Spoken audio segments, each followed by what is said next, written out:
హృదయులైన మిత్రులందరికీ కూడా నమస్కారం. కేరళ జానపద కథలు 'ఐతిహ్యమాల' దాని నుండి 31వ కథ మనం ఇప్పుడు చెప్పుకోబోతున్నాం. ఈ కథలు చాలా మట్టుకు యథార్థంగా కేరళలో జరిగిన కథలే. ఇవాళ కథ పేరు 'వయక్కర అచ్చన్ మూసి' లేదా 'వయస్కర అచ్చన్ మూసి'. ఇది వైద్య శాస్త్రంలో అచ్చన్ మూసి అనే ఒక గొప్ప వైద్యుడు కేరళలో ఆ కాలంలో ఉండేవాడు. ఆయనకి సంబంధించిన కథ, ఆయన చేసిన వైద్యానికి సంబంధించిన చిన్న చిన్న సంఘటనలు గురించి ఈ కథలో చెప్పుకోవడం జరుగుతుంది. మలయాళ దేశంలో 8 అంటే అష్టవైద్యులు అని 18 కుటుంబాల వారు అనువంశికంగా వైద్య వృత్తిలో ఉన్నారు. వీళ్ళు ఈ 18 కుటుంబాల వాళ్ళు అష్టాంగ హృదయం అనే వైద్య శాస్త్రంలో చాలా గొప్ప పండితులు, నిష్ణాతులు. ఈ అష్టవైద్యుల్లో వయస్కర ఇల్లం వారు కూడా చాలా బాగా ప్రసిద్ధి చెందిన వైద్యుల కుటుంబం. ఈ కథకు సుమారుగా 200 సంవత్సరాల క్రితం జరిగిన సంఘటనలు ఈ అచ్చన్ మూసి కథలో మనం చెప్పుకోబోతున్నాం. అచ్చన్ మూసి అనే ఆయన ఆ మూసి కుటుంబానికి కుటుంబ పెద్దగా ఉండేవాడు ఆ కాలంలో. అతడిది అష్టాంగ హృదయం ప్రకారం చేసే వైద్య విధానంలో అందెవేసిన చెయ్యి. అంటే గొప్ప వైద్యుడిగా కీర్తి ప్రతిష్టలు గడించిన వాడనమాట. అతన్ని కయపుణ్యం, మలయాళ భాషలో కయపుణ్యం చాలా గొప్పది. కయపుణ్యం అంటే అర్థం ఏంటంటే హస్తవాసి అని అర్థం. ఈ అచ్చన్ మూసి యొక్క హస్తవాసి చాలా గొప్పది. అంచేత వైద్య విద్యలో చాలా గొప్పగా రాణించాడు ఆ కాలంలో. 2 విషయాలు దాని మీద ఆధారపడి ఈ వైద్య విధానం జరిగేది. ఒకటి ఏంటంటే తపశ్శక్తి, రెండోది గురుత్వం. తపశ్శక్తి అంటే ఆ తపశ్శక్తి దాని గురించి ఎక్కువగా తపస్సు చేయటం లేదా ఆలోచించటం. రెండోది గురుత్వం. గురుత్వం అంటే పెద్దలకి, గురువులకి వీళ్ళ యెడల గౌరవం కలిగి ఉండటం అన్నమాట. దాన్ని మలయాళ భాషలో గురుత్వం అని అంటారు. ఇప్పుడు మనం చెప్పుకోబోయే కథలో ఈ వయక్కర అచ్చన్ మూసి తన యొక్క జీవిత కాలంలో చేసిన కొన్ని గొప్ప చికిత్సల్ని, అంటే ఆయన హస్తవాసి వల్ల నయమైన కొన్ని వ్యాధులు, వాటికి సంబంధించిన సంఘటనల గురించి చెప్పుకుందాం. ఈ సంఘటనలు ఆనాడు జరిగిన తరతరాలుగా కథలుగా చెప్పుకుంటున్నవే. ఎప్పటికీ కూడా చెప్పుకుంటున్న సంఘటనలనమాట కేరళ సమాజంలో. ఈ వయక్కర అచ్చన్ మూసి. వయక్కర అంటే ఏమిటి? వయక్కర అనేది వయస్కర అనే పదానికి వాడుక పదమే వయక్కర. జాగ్రత్తగా వినండి. అసలు అష్టాంగ హృదయం అంటే ఏమిటి? అష్టాంగ హృదయం అంటే 8 అంగములు కలిగిన, అంటే 8 చాప్టర్లు కలిగిన లేదా 8 అధ్యాయాలు కలిగిన ఒక వైద్య శాస్త్ర గ్రంథం. ఈ అష్టాంగ హృదయంలో ఉన్న 8 ఏమిటంటే, ఒక అధ్యాయం కాయ, రెండో అధ్యాయం బల, మూడోది గ్రహ, నాలుగోది ఊర్ధ్వాంగం, ఐదోది శల్య, ఆరోది ద్రంష్ట, ఏడోది జర, ఎనిమిదోది వృష. వృష అంటే వ్యంధత్వం గురించి చెప్పబడే అధ్యాయం అన్నమాట. ఇలాగా 8 విధానాలున్నాయి. ఇందులో కొందరైతే 8 శాఖలు నేర్చుకునేవారు. అంటే 8 చాప్టర్స్ నేర్చుకునేవాళ్ళు. కొందరైతే 4 శాఖలను మాత్రమే నేర్చుకునేవారు.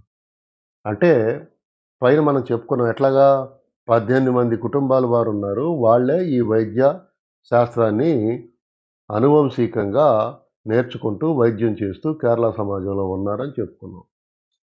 ఈ 18 కుటుంబాల్లో కొందరు 8 అధ్యాయాలు నేర్చుకునేవారు.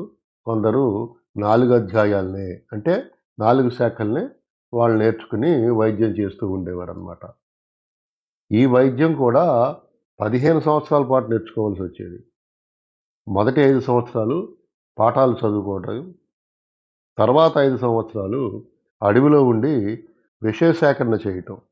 అంటే అడవిలో ఏ మూలికలు మనకు అవసరం అవుతాయి, ఏ మూలిక ఏ వైద్యానికి సరిపోతుందో చదువుకున్నారు కాబట్టి, ఆ మూలికలు ఎక్కడ దొరుకుతాయి, ఎలా ఉంటాయి, వీటిని గురించి తెలుసుకోవటం అనమాట. చివరి 5 సంవత్సరాలు అనుభవం గడించాలి. అంటే అప్రెంటిస్ కింద లెక్కనమాట. ఒక అనుభవం ఉన్న వైద్యుని దగ్గర 5 సంవత్సరాలు దీన్ని ప్రాక్టీస్ చేయవలసుంటుంది. ఇలా సాగుతుందనమాట వాళ్ళ యొక్క తర్ఫీదు 'అష్టాంగ హృదయం' అనే గ్రంథంలో. ఇక వయస్కర మూసి యొక్క కథలు చెప్పుకుందాం. మొదటిదేంటంటే, వయస్కర మూసి మరియు కడుపు నొప్పి బాధితుడు. ఒకసారి ఒక నైడి వయస్సు ఉన్న వ్యక్తికి కడుపు నొప్పి, మలబద్ధకంతో బాధపడుతూ ఉండేవాడు. ఊళ్ళోని అందరు వైద్యుల దగ్గరికి వెళ్ళినా ఏమీ లాభం లేకపోయింది. అసలు ఏమీ నయం కాలేదతనికి. అప్పుడు ఆ వ్యక్తి యొక్క మేనల్లుడు వయస్కర అచ్చన మూసి దగ్గరికి వస్తాడు. వచ్చి తన మేనమామకి మందు ఇమ్మని చెప్తాడు. చెప్తే మూసి అప్పుడు నేలకట్టులో ఉంటాడు. తన ఇంటి నేలకట్టు అంటే వంటశాలనమాట. ఆ వంటశాల దగ్గర ఉంటాడు. అతని వంట మనిషేమో కూరలు తరుగుతూ ఉంటాడు. ఆ రోజు వంట చేసేందుకు. మూసి తన వంట మనుషులతో మాట్లాడుతూ అక్కడ కూర్చొనుంటాడు. ఇంతలోకి ఎవరో ఒకతను వచ్చి చెప్తాడనమాట. వైద్యం కోసం వచ్చారు అని చెప్పేసి. అయితే ఆళ్ళని నా దగ్గరికి తీసుకురా అని చెప్పేసి చెప్తాడు. అప్పుడు ఈ రోగి తరపున వచ్చిన అతను వయస్కర మూసి దగ్గరికి వచ్చి వివరించి చెప్తాడు. అంతా విన్నాక మూసి అక్కడే వంటశాలలో ఉన్న ఒక పెద్ద గుమ్మడికాయ యొక్క తొడిమె, ఆ తొడిమె తీసేసి ఇస్తాడు. ఇచ్చి ఏం చెప్తాడంటే, ఈ గుమ్మడికాయ తొడిమెని బాగా మెత్తగా చూర్ణం చేసి, అంటే మెత్తగా పౌడర్ కింద చేసి, దాన్ని గోరువెచ్చని నీళ్ళలో కలుపుకొని చాలా నెమ్మదిగా తాగించమని చెప్తాడు. అప్పుడు అతను అలాగేనండి అని చెప్పేసి అక్కడి నుంచి ఆ గుమ్మడికాయ తొడిమెని పుచ్చుకొని ఆళ్ళ ఇంటికి వెళ్ళిపోతాడు. ఇంటికి వెళ్ళిన తర్వాత ఆళ్ళ మేనమామకి ఆ గుమ్మడికాయ చూర్ణం దాన్ని అరగదీసి చూర్ణం కింద చేసి వేడి నీళ్ళలో కలిపి ఇస్తాడు.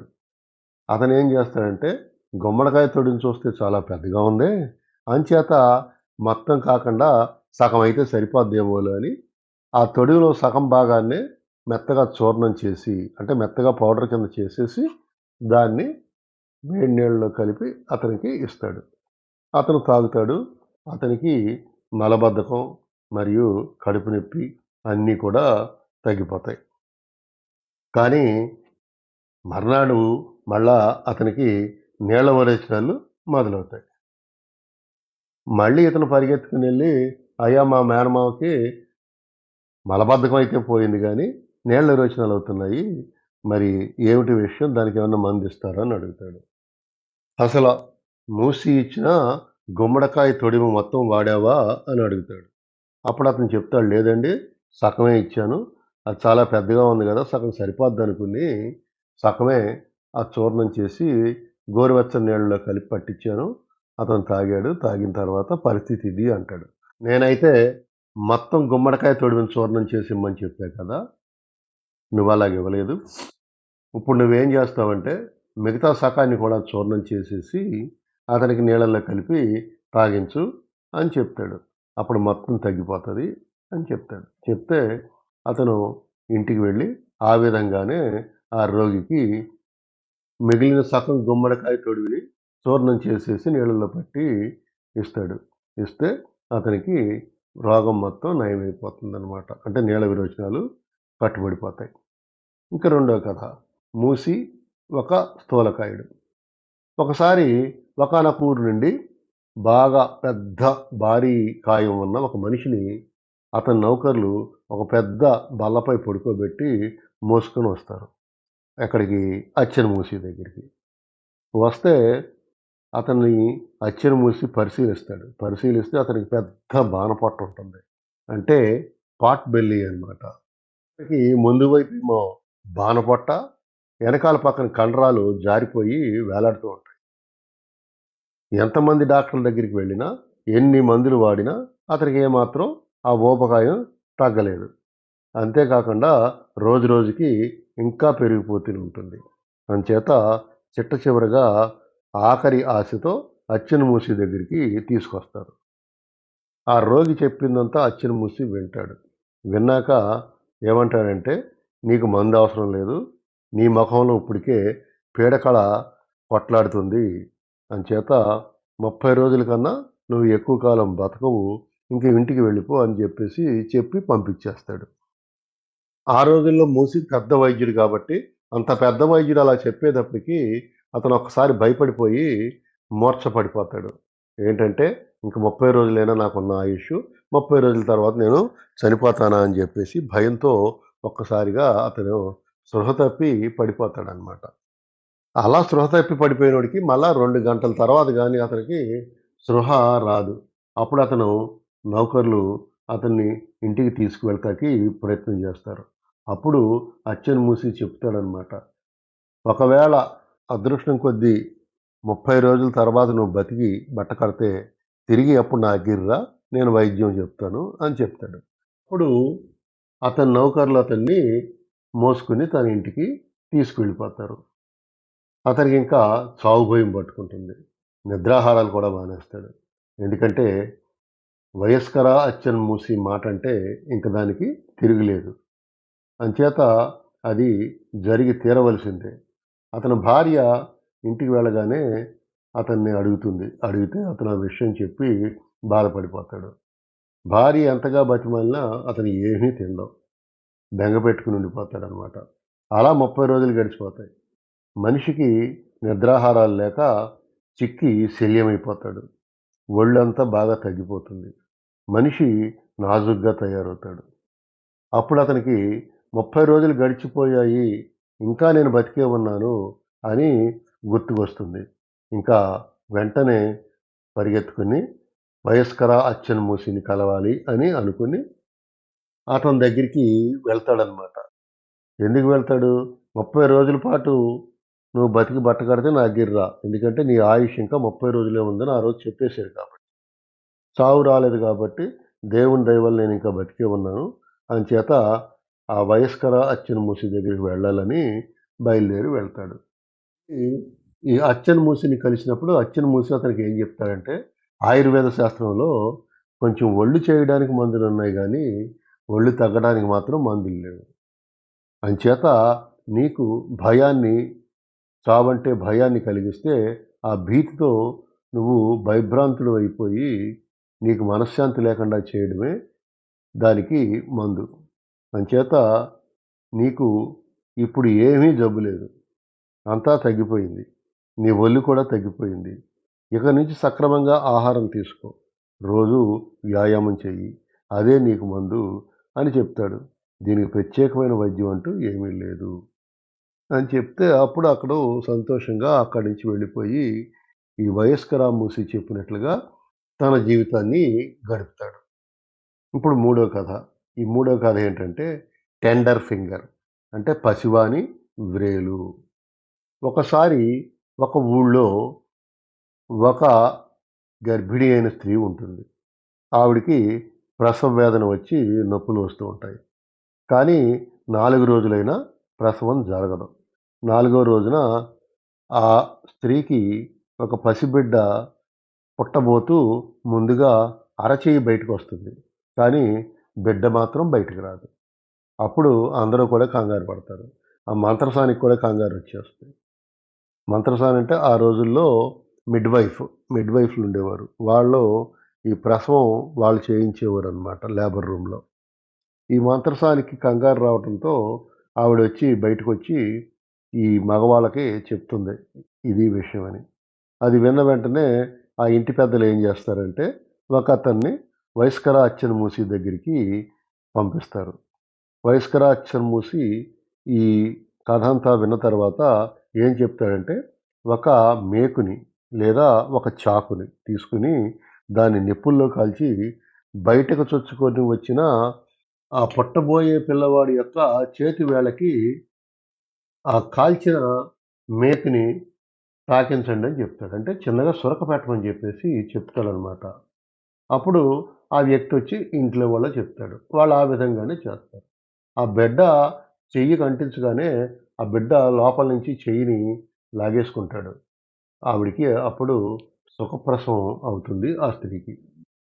చెయ్యి కాలినా మళ్ళీ ఆ గాయం మానటానికి మూసి మందు కూడా ఇచ్చి పంపిస్తాడనమాట.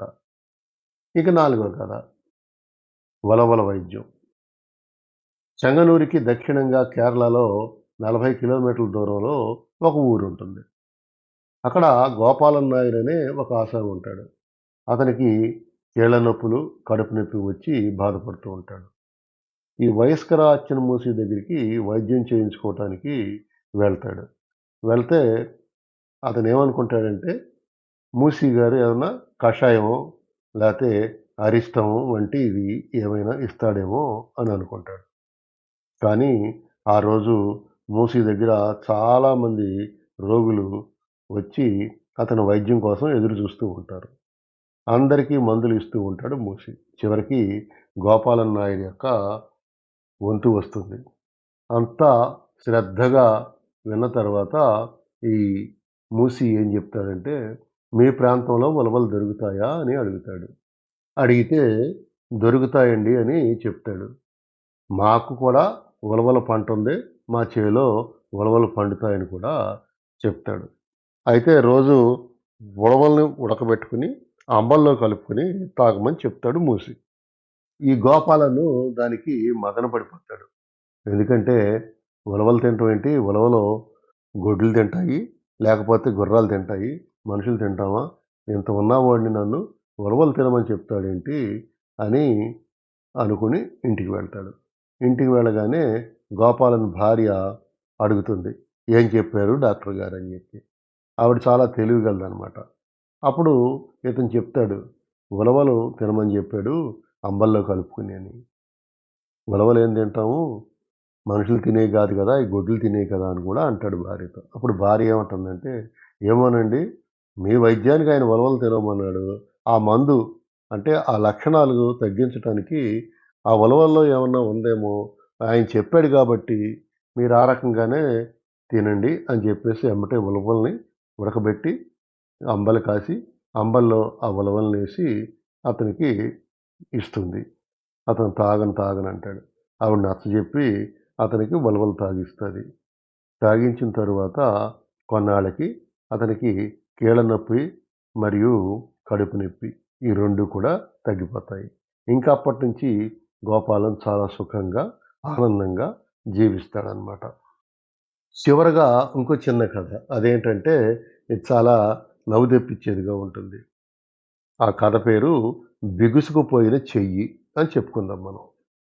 ఒకానొక ఊళ్ళో ఒక రోజున ఒక ఇల్లాలు తన ఇంటి అటక మీద ఉన్న ఒక జాడీనో ఏదో ఒక వస్తువుని కిందకి దింపడానికి ప్రయత్నం చేస్తుంది. ప్రయత్నం చేస్తే ఆ వస్తువు అందదు. అందకపోతే తన కుడి చెయ్యిని బాగా చాపి ఆ వస్తువుని అందుకుంటానికి ప్రయత్నం చేస్తది. ఎప్పుడైతే ఆ చెయ్యిని చాపిందో ఆవిడ చెయ్యి కండరాలు ఒక్కసారిగా బిగుసుకుపోయి పట్టేస్తాయి. పట్టేసేటప్పటికి ఆ పైకెత్తిన చెయ్యిని మళ్ళా కిందకి దించాలంటే దించలేకపోతుంది. దించుదామని ప్రయత్నం చేస్తే ఎక్కువగా నొప్పొచ్చేస్తుంది. అప్పుడింక చేసేదేమీ లేక ఆ స్త్రీ యొక్క భర్త మరియు ఆమె యొక్క అన్నదమ్ములు వీళ్ళందరూ కలిసి ఆ స్త్రీని అచ్చెన్నామూసి దగ్గరికి తీసుకొస్తారు. మూసి ఆమెను చూసి ఏం చెప్తాడంటే, "ఆ ఇంటి పిట్టగోడ ఉంటది మూసి ఇంటికి. ఆ పిట్టగోడ మీదకి ఎక్కిచ్చి ఆవిడని నిలబెట్టండి" అంటాడు. అలాగే ఆళ్ళ అమ్మాయిని నిలబెడతారు. నిలబెట్టిన తర్వాత ఏం చేస్తారంటే, ఆహ్, ఆ అమ్మాయి యొక్క ఎడమ చేతికి ఒక తాడు కట్టేసి, ఆ తాడుని ఆ ఇంటి సూరికి కట్టేస్తాడు. వైద్యం చేయవలసిందేమో కుడి చేతికి. ఆ కుడి చెయ్యి పైకి లేచింది అలాగే ఉండిపోద్ది. ఇప్పుడు ఇతనేం చేస్తాడు, ఎడమ చేతికి ఒక తాడు కట్టి, దాన్ని తీసుకెళ్ళి ఇంటి సూరికి కట్టేయండి అంటాడు. కట్టేస్తారు. కట్టేసిన తర్వాత భర్తను పిలుస్తాడు. ఆ అమ్మాయి భర్తను పిలిచి, "నువ్వెళ్ళి మీ ఆవిడ కట్టుకున్న ముండుని లాగేసేయి అంటాడు. ఊడదీసేయి అంటాడు. ముండు అంటే కేరళ స్త్రీలు ఏం చేస్తారంటే, వాళ్ళ నడుం చుట్టూ మగవాళ్ళు లుంగీలు కట్టుకున్నట్టుగా ఒక పెద్ద గుడ్డని చీరని అలా కట్టుకుంటారు. దాన్ని ముండు అంటారు. ఆ చీర కొస లాగేయమంటాడు. లాగేస్తే ఊడి కింద పడిపోద్ది. ఊడి కింద పడిపోతే ఆ అమ్మాయి ఒక్కసారి కంగారు పడద్ది. ఏంటి ఇలాగంటున్నాడు ఈయన అని. భర్త కూడా అడుగు వేస్తాకి సంశయిస్తాడు. ఎందుకంటే అందరి ముందు తన భార్య వివస్త్రైపోతుంది. ఆ ముండుని మాత్రం లాగేస్తే. అతను ముందుకెళ్ళుతాకి జంకుతాడు. అప్పుడు ఆమె యొక్క అన్నదమ్ముల్ని పిలిచి, "అరే బాబు! మీరైనా సరే మీ అక్క ముండుని పట్టుకు లాగేయండి" అంటాడు. వీళ్ళకి అర్థం కాదు. ఇదేంటి ఇలాగంటాడు ఈయన అని చెప్పేసి. సరే మీరు లాగకపోతే నేనే లాగుతానని మూసి గబగబా 2 అడుగులు ముందుకేస్తాడు. ముందుకేయగానే ఆ అమ్మాయి కంగారు పడిపోయి వద్దొద్దొద్దు అని చెప్పేసి గబుక్కుని తన కుడి చేత్తో తన మొండిని పట్టేసుకుంటది. అంటే ఇది అసంకల్పితంగా జరిగిన చర్య. భయంతో అసంకల్పితంగా జరిగిన చర్య. ఆ భయం వల్ల కుడి చేత్తో మొండి జారిపోకుండా పట్టుకుంటాకి ఆవిడ ప్రయత్నం చేస్తది. ఇంకేముంది ఒక్కసారిగా పైకి అలాగా నిలబడిపోయిన చెయ్య, అలాగా కండరాలు పట్టేసిన చెయ్య వెంటనే కిందకొచ్చేసింది. ఆవిడ యొక్క నడుం దగ్గర ఉన్న ముండిని జారిపోకుండా పట్టేసుకుంది. ఆ రకంగా పైకి లెగిసి బిగుసుకుపోయిన చెయ్యికి వైద్యం చేశాడు ఈ అచ్చన్ మూసి. ఎప్పుడైతే అప్పటిదాకా బిగుసుకుపోయిన ఆమె యొక్క కండరాలు పట్టు వదిలైపోయాయో ఆమె కుడి చెయ్యి మామూలుగా వచ్చేస్తుంది. అందరూ కూడా ఆశ్చర్యపోతారు. అప్పుడు ఆమెని గోడ మీద నుంచి కిందకి దింపించి ఆవిడ ఇంటికి పంపించేస్తారు. ఆమె సంతోషంగా తన భర్త, అన్నతమ్ములు వెంట రాగా తన ఇంటికి వెళ్ళిపోతుందనమాట. చివరగా ఇంకో చిన్న కథ చెప్పుకుందాం. ఈ అచ్చన్ మూసికి సంబంధించింది. అదేంటంటే ఆవిలింతలో బిగుసుకుపోయిన నోరు. ఒకతనికి ఒకసారి పెద్ద ఆవిలింత వస్తది. వస్తే అతని నోరు తెరుచుకున్నట్టే ఉండిపోతుంది. మళ్ళా మూద్దామంటే మూసుకుపోతాం. ఎన్ని విధాలుగా ఎంతమంది ప్రయత్నం చేసినా ఆ నోరు మూసుకోదు. అంచేత వాళ్ళేం చేస్తారంటే ఇంకేమీ లాభం లేదనుకుని అతన్ని అచ్చన్ మూసి దగ్గరికి తీసుకొస్తారు. అచ్చన్ మూసి అతను తన దగ్గరికి తీసుకురమ్మని చెప్పి అతను పరీక్షించి అతని గడ్డం కింద చేయి పెట్టి గట్టిగా నొక్కి పట్టుకుంటాడు. ఆ రోగి మాడిపోయిన రెండో చేత్తో గట్టిగా ఒక గుద్దుతాడు. గుద్దితే వెంటనే అతని నోరు మూసుకుపోతుంది. మళ్ళీ అతని నోరు యథాతథంగా అయిపోతుందనమాట. సరైపోతుంది. అంటే తెరుచుకున్న నోరు అలా మూసుకుపోయి మామూలుగా అయిపోతుంది. ఇది అచ్చన్ మూసి యొక్క కథ. ఈ కథలో సంఘటనలన్నీ కూడా 200 సంవత్సరాల క్రితం మలయాళ దేశంలో జరిగిన యథార్థ సంఘటనలు, దానికి సంబంధించిన కథ అన్నమాట ఇది. ఈ అచ్చన్ మూసి కథ ఇంతటితో సమాప్తం. అంతవరకు సెలవు. రేపు మళ్ళీ ఇంకో కథ చెప్పుకుందాం. మీ అందరి దగ్గర నుంచి సెలవు తీసుకుంటూ మీ ఆదిశేషు.